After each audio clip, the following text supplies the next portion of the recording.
Let's talk about year-to-year leaps and how you think they will play out. Certainly, clearly, it matters about the roster around you, and I understand that needs to be factored in. So, but let me go around the league a little bit with you. Tua, what do you think his leap is going to be with Mike McDaniel and so much speed around him? You mentioned the speed of the Seahawks offense. My gosh, it's a track meet in Miami. What do you think about the year-to-year leap that we're going to see for Tua this year? I think it's all going to just be commensurate with his ability to stay healthy and stay on the football field, and that will lead to his leap being, the sky is the limit.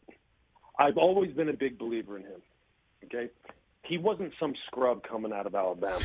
That's right. Okay, he wasn't just throwing rocket screens and tunnel screens and slants and flat routes in Alabama.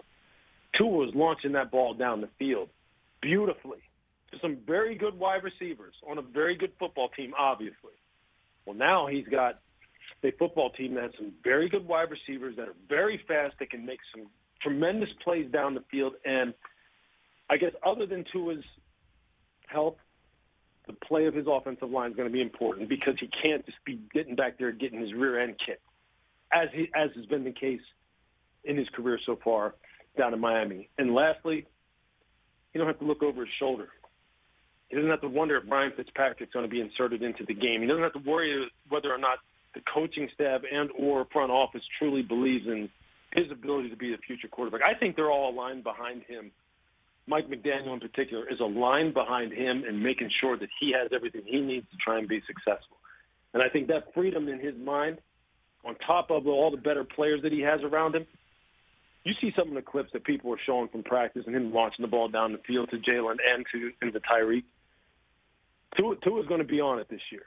Okay. I think he's going to shut up a lot of people. Whether or not that means he stays the quarterback in Miami, because we know how that stuff can get sideways anyway when other people jump into it and just want to do what they want to do. But it ain't going to be – I believe Tua's going to shut a lot of people up this year.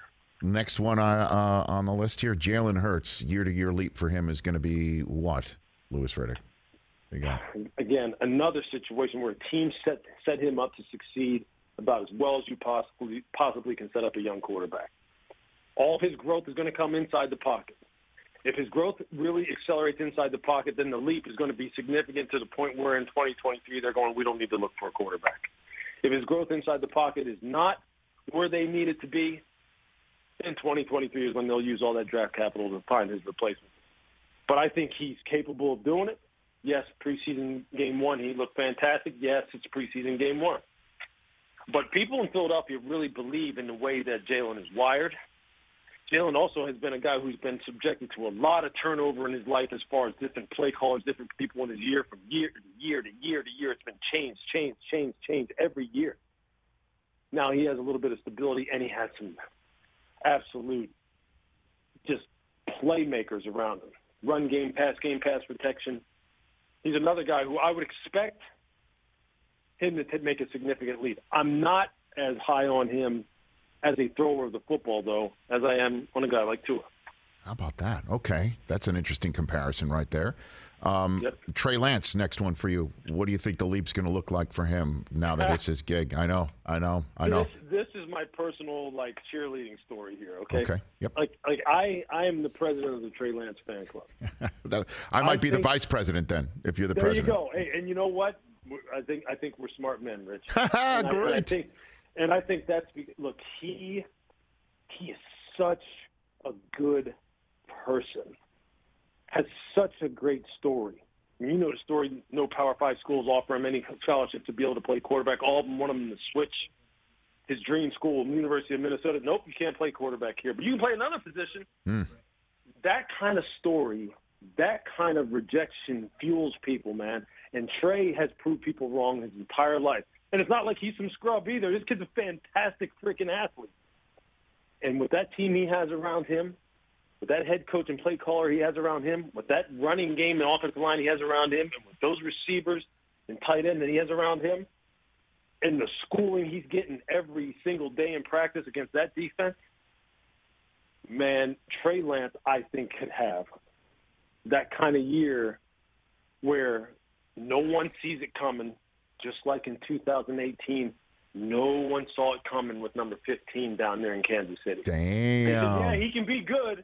He can be good. Oh, they must have liked him. They drafted him when they already had Alex. He's got to be good. He threw for all those yards down at Texas Tech. But. And people are saying the same crap about Trey. Well, he's there. He's inaccurate in practice. He missed a deep dig route to Debo. He can't throw the ball with accuracy. Well, he's a little bit behind as far as his processing. Blah blah blah blah blah. Look, as Kyle said, he's right where we expect him to be. He's moving along and making the leaps right as we expect him to. It's not going to be perfect, but he also said this is what we expect, and there is a reason why we moved up to 3 to draft him. Man, I think the kid's going to blow up. I absolutely think he's going to blow up.